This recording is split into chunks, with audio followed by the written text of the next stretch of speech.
रामगिरी महाराजांनी एक वक्तव्य केलं आणि मुस्लिम समाज आक्रमक झाला। एकीकडे मुस्लिम समाज रस्त्यावर उतरलेला असताना मुख्यमंत्री एकनाथ शिंदे हे नियोजित कार्यक्रमात रामगिरी महाराजांना भेटले, त्यांचा सन्मान केला आणि केसालाही धक्का लागणार नाही असा शब्दही दिला।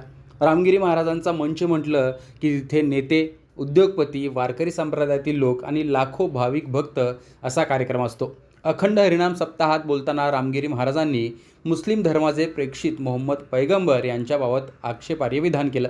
ते विधान आक्षेपार्ह वाटल्यानंतर मुस्लिम समाज आक्रमक झाला, गुन्हाही दाखल झाला आहे आणि त्यावरून मोठा गोंधळ होण्याची देखील शक्यता आहे। तर दुसरीकडे रामगिरी महाराजही आपल्या वक्तव्यावर ठाम असल्याचं दिसतंय। कोण आहेत रामगिरी महाराज? साधारणपणे 250 ते 200 वर्षांपूर्वी गंगागिरी महाराज यांनी वैजापूर म्हणजे छत्रपती संभाजीनगर जिल्ह्याची सीमा आणि श्रीरामपूर म्हणजेच अहमदनगर जिल्ह्याची सीमा या दोन तालुक्यांच्या सीमांना स्पर्श करणाऱ्या गोदाकाठावरील सरला बेटावर मठाची स्थापना केली होती। या मठासाठी मोठी जमीनही त्यावेळी काही लोकांनी दान केली होती। संत गंगागिरी महाराजांचा मठ म्हणून नगर, नाशिक, संभाजीनगरसह मराठवाडा आणि पश्चिम महाराष्ट्रात सरला बेट हे प्रसिद्ध आहे। अनेकांसाठी हे श्रद्धास्थानही आहे। गंगागिरी महाराजांनी लोकजागृतीच्या उद्देशाने साधारणतः 250 वर्षांपूर्वी अखंड हरिनाम सप्ताह सुरू केला होता। आता दरवर्षी वेगवेगळ्या ठिकाणी 250 वर्षांपासून या सप्ताहाचं आयोजन केलं जात आहे।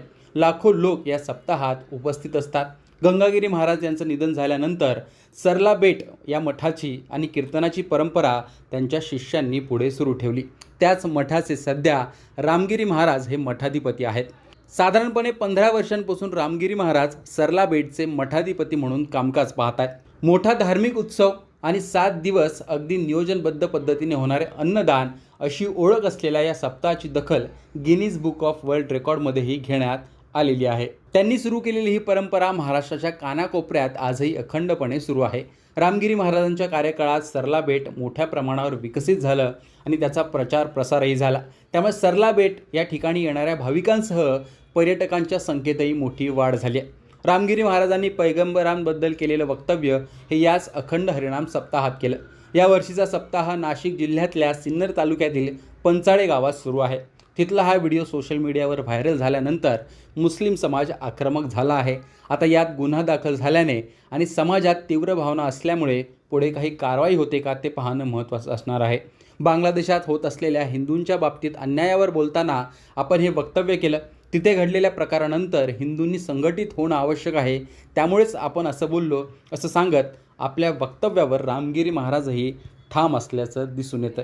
एकूणच आता याबाबत पुढे काय काय घडतं ते पाहणं महत्त्वाचं असणार आहे। पण एकूणच हे वक्तव्य आणि त्यानंतर मुस्लिम समाजाचं आक्रमक होणं याविषयी तुमचं मत कमेंट बॉक्समध्ये सांगा। लोकमतचं यूट्यूब चॅनल सबस्क्राईब केलं नसेल तर आठवणीने सबस्क्राईब करा।